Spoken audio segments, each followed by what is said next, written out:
Bismillahirrahmanirrahim. Assalamualaikum warahmatullahi taala wabarakatuh. Alhamdulillah rabbil alamin wassalatu wassalamu ala Rasulillah wa ala alihi wa sahbihi wa man walah. فإن شاء الله اليوم سنستمر درسنا في درس أصول الفقه في موضوع النسخ. النسخ درس الثاني في أصول الفقه. ننظر ما معنى النسخ. النسخ هو رفع الحكم الشرعي بدليل شرعي متأخر عنه. Jadi nasakh ni ialah raf'ul hukmi syar'i, diangkatkan ataupun mengangkat hukum syarak, bidalilin syar'i mutaakhir anhu. Okey, jadi dengan dalil syarak yang terkemudian, okey, ataupun yang latest. Jadi nasakh ni ataupun boleh juga kita katakan sebagai pembatalan sesuatu hukum syarak yang telah ditetapkan dengan dalil yang terbaharu. Maksudnya akan ada dua dalil, yang mana dalil pertama ni dia akan dibatalkan dengan dalil yang baharu. At-tawdih, tengok tawdih. An-nasxu huwa raf'ul hukmi wa huwa intihai istimrarul hukmi asy-syar'i al-thabit bid-dalil mutaqaddim. Nasakh ni dia kata huwa raf'ul hukm, mengangkat hukum ataupun hukum tu diangkat, wa huwa intihai istimrar hukum. Apa maksud diangkat hukum tu? Wa huwa intihai istimrar, telah tamat, telah berhenti, telah tamat istimrarul hukum, penerusan sesuatu hukum. Okey, tamat tempoh dah sesuatu hukum. Al-thabit bid-dalil mutaqaddim, yang mana hukum tu, hukum yang telah ditamat ianya al-thabit bid-dalil mutaqaddim.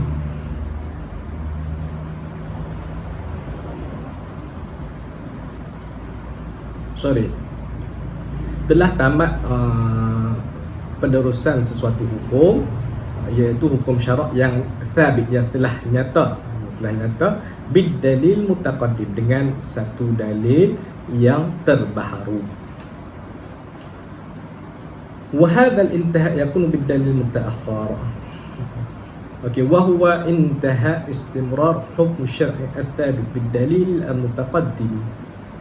Ya, maksud mengangkat hukum tu ialah tamat intihai istimrar hukum, tamat tempoh pelaksanaan hukum tu, yang mana hukum yang telah ditamat tu thabit bid-dalil mutaqaddim, dia sabit, dia berdalilkan dengan dalil yang lama mutaqaddim. Wa hadzal intihai yakunu bid-dalil mutaakhir, dan penamatan tempoh hukum tersebut yang telah dibatalkan tu yakunu bid-dalil mutaakhir, berlaku dengan dalil yang terbaharu. Maksudnya ada dalil yang baharu telah membatalkan ataupun menamatkan tempoh hukum-hukum yang menggunakan dalil yang lama. Okey, jadi akan ada dua dalil. Maksudnya dalil yang baharu akan menasahkan, membatalkan, mengangkatkan hukum yang ada pada dalil yang lama. La bisababin intihai al-muddah al-muhaddadah lil hukmi, bukan sebab tamat tempoh al-muhaddad yang tertentu untuk lil hukmi, untuk hukum. Maksudnya dia batal tu bukan sebab tamat tempoh, au bizawalu illati, ataupun kerana hilang illah dia, hilang alasan sesuatu hukum tu, bukan. Wa yusamma ad-dalil al-mutaakhir bin nasikh.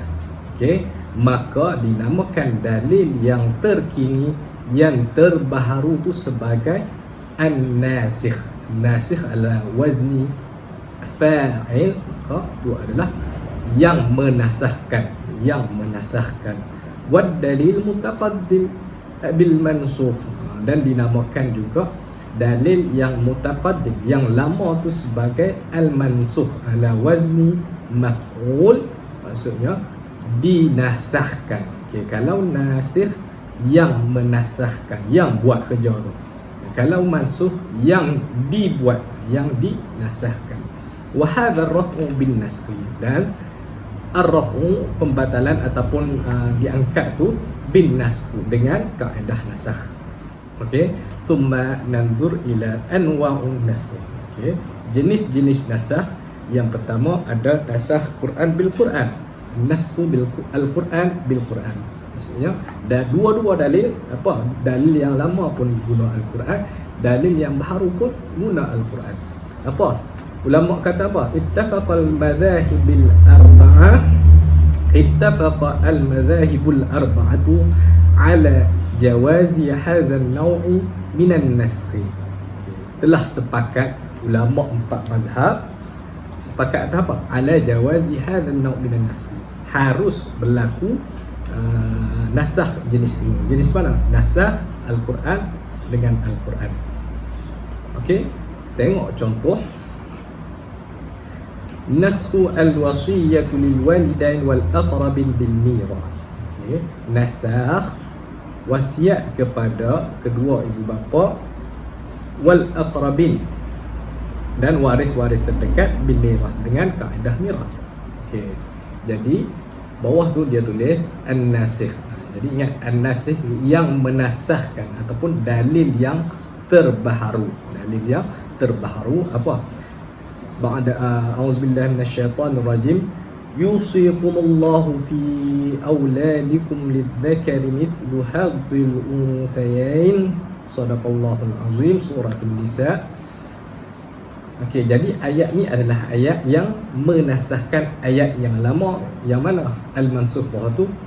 Auzubillahi minasyaitonir rajim. Kutiba alaikum idza hadara ahadakumul maut in taraka khairanil wasiyyatu lil walidaini wal aqrabina bil ma'ruf. Shadaqallahul azim. Okey. Jadi ayat yang bawah tu dinasahkan, dibatalkan. Dia batalkan apa? Hukum wujubul wasiyah lil walidain wal aqrabin. Hukum wajib wasiat kepada ibu bapa dan waris. Jadi hukum tu dibatalkan, menjadi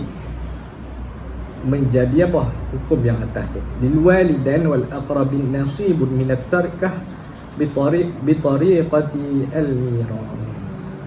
Hukum yang barunya kepada kedua ibu bapa ni dan waris, nasibun, sesuatu perkiraan, sesuatu hitungan, minat tarakah, daripada peninggalan harta si mati, bitariqah, dengan kaedah miras. Okay.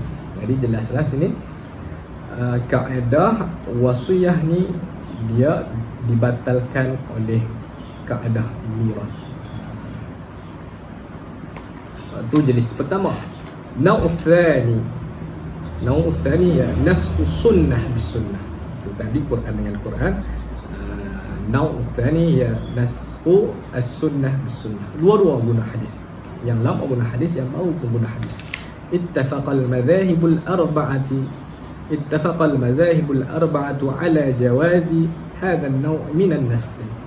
Ulama pun sepakat, ulama empat mazhab pun sepakat kata nasakh jenis ini ni boleh, harus berlaku.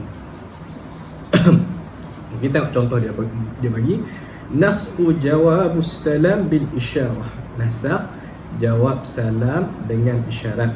Okay. Apa yang menasahkan? Yang menasah ataupun yang menjadi nasikh tu ialah hadis an Abi Hurairah radhiyallahu anhu anna Nabi sallallahu alaihi wasallam man asyara fi salatihi isyaratan tufhamu anhu falya'ud. Jadi dalil yang terkini hadis Nabi ni, dia kata man asyara fi salatihi, siapa yang beri isyarat dalam solat dia, isyaratan, satu isyarat, tufhamu anhu, yang beri faham. Maksudnya isyarat yang dia bagi tu, orang yang nak berkomunikasi dengan dia tu faham. Contohnya apa? Angkat tangan ke, kawan tu faham, kita kata suruh tunggu. Maka Nabi kata apa? Falya'ud, maka ulang solat kamu. Maksudnya solat tersebut batal sebab dia buat isyarat dan kawan tu faham. Jadi keterangan daripada hadis tu, man'u jawabus salam bil isyarah bis salat, larangan, tegahan jawab salam dengan isyarat dalam solat. Okey. hukum yang lama dia apa? Daripada hadis Nabi juga, al-mansukh tu daripada hadis juga. An Suhaib radhiyallahu anhu anna Nabi sallallahu alaihi wasallam kana idza sallama alaihi wa huwa yusalli asyara bi yadihi. Daripada Suhaib bahawa Nabi Muhammad sallallahu alaihi wasallam kana idza sallama alaihi, apabila diberi salam, wa huwa yusalli, dan Nabi sedang solat, asyara bi yadihi, Nabi akan mengisyaratkan dengan tangannya. Okay. Jadi ini dalil yang lama. Maksud dia apa? Jawabis salam bil isyarah fi solat. Harus nak jawab salam dengan isyarat dalam solat. Itu hukum yang lama. Tapi hukum yang lama ni telah dibatalkan oleh hukum yang atas tadi tu, larangan jawab salam dengan isyarat ketika mana solat. Okey, jadi dua-dua tersebut tu adalah hadis Nabi. Yang seterusnya, النوع الثالث نسخ القرآن بالسنة. Nasakh Quran dengan hadis. Maksudnya hadis nak menasahkan Quran. Okay. Hadis nak menasahkan Al-Quran. Yanqasimu nasakh al-Quran bis-sunnah ila qismain. Okay. Terbahagi kepada dua. Jenis ni terbahagi kepada dua. Awalan naskhul Quran bis-sunnati al-ahadiyah. Nasakh Quran dengan hadis yang bersifat berbentuk ahadiyah. Ahadiyah, hadis ahad. Hadis ahad yang mana hanya satu perawi ataupun beberapa rawi sahaja, yang tak sampai kepada pangkat mutawatir. Wala yajuz hadha an-naw' min an-nasakh inda al-jumhur. Jadi jumhur kata, jumhur ulama ni, majoriti ulama empat mazhab kata tak boleh diiktiraf sebagai nasakh kalau hadis ahad nak menasahkan hukum Al-Quran. Tak boleh. Tapi kalau jenis yang kedua, al-thani naskhul Quran bis sunnah, nasakh Quran dengan sunnah al-mutawatirah. Ini sunnah mutawatirah, hadis yang mana lebih pada 3 rawi yang siqah meriwayatkan hadis tersebut, ataupun ramai yang meriwayatkan hadis tersebut, sehingga mustahillah nak kata sesuatu hadis yang diriwayatkan tu adalah bukan hadis. Jadi kalau hadis tu adalah mutawatirah, wa yajuz hadzal naw' min an-naskh indal Hanafiyah. Okey, jadi di sisi mazhab Hanafi dia kata kalau jenis ni boleh kita panggil nasakh. Jenis mana? Jenis hadis mutawatir nak menasahkan, nak membatalkan hukum Al-Quran. Wala yajuz indal Imam Syafi'i. Tapi Imam Syafi'i kata tak boleh, tak harus berlaku nasakh jika hadis mutawatir menasahkan Al-Quran. Imam Syafi'i kata tak boleh. Wa ba'du Syafi'iyyah, dan sebahagian daripada ashabus Syafi'i pun kata tak boleh. Mithlu Syairazi, jadi dia bagi lagi siapakah ba'du Syafi'iyyah tu, seperti Imam Syairazi wal Isfira'ini.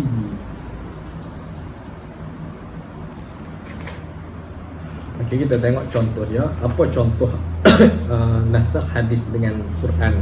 Hadis menasahkan Al-Quran. Misal nasakh uqubatu zina min al-imsak fil bait bijild wa rajm. Nasakh hukuman zina ni min al-imsak. Hukuman apa? Imsak fil bait, menahan dalam rumah, maksudnya kurung dalam rumah, bil jild wa rajm, dengan sebat dan rejam. Dulu hukum lama dia adalah kurung dalam rumah, tapi telah dibatalkan dengan hukum yang baru datang, iaitu dengan hukum dia adalah sebat dan rejam. Okey, an-nasikh dia bagi nasikh an Ubadah ibn Samit radhiyallahu anhu qala Rasulullah sallallahu alaihi wasallam al-bikru bil bikri jaldu mi'atin wa nafyu sanatin والثيب بالثيب جلد 100 والرجم. رواه مسلم. Okey, keterangan dia uqubatu zina ghair muhsan jildin 100 wa uqubatin zina muhsan rajm. Okey, jadi keterangan hadis tu hukuman untuk zina ghair muhsan sebanyak 100 sebatan, 100 kali sebatan untuk yang belum kahwin. Wa uqubatu zina muhsan, dan untuk hukuman zina orang yang dah kahwin ar-rajam. Jadi ayat yang dibatalkan ataupun hadis yang telah dibatalkan tu apa dia? Al-mansukh dia. Wallati ya'tina al-fahisha. Okey. Bismillahirrahmanirrahim. A'udzubillahi minasyaitonir rajim. Wallati ya'tina al-fahishata min nisaikum fastashhidu 'alayhinna arba'atan minkum fa in shahidu fa amsikuhunna fil buyuti hatta yatawaffahunna al-maut aw yaj'alallahu lahunna sabila. Kita boleh tengok di tafsir dalam Al-Quran, surah An-Nisa ayat 4, surah 4 ayat 15. Uqubatu zina al-imsak fil bait hatta al-maut. Jadi ayat ini menerangkan bahawasanya hukuman zina untuk orang yang berzina ni ialah mengurung dalam rumah hatta al-maut, sehingga mati. Jadi tak boleh keluar daripada rumah. Ini hukum lama. Jadi hukum lama iaitu yang diambil daripada ayat Quran ni dirafa'kan, dinasahkan oleh hadis atas tu. Okey, nau'u ar-rabi'ah, nasxu sunnah bil Quran. Nasakh sunnah dengan Quran. Quran nak nasahkan sunnah. Yajuzu hazal nau' min an-nasakh inda al-jumhur wa la yajuz 'inda al-imam Syafi'i. Jumhur, majoriti ulama empat mazhab kata boleh berlaku nasakh ini, bentuk ini. Tapi wala yajuz 'inda al-imam Syafi'i. Imam Syafi'i kata tak boleh berlaku. Apa contoh dia? Nasku tawajjuhi ilal baitil muqaddis bitawjih ilal Ka'bah. Nasakh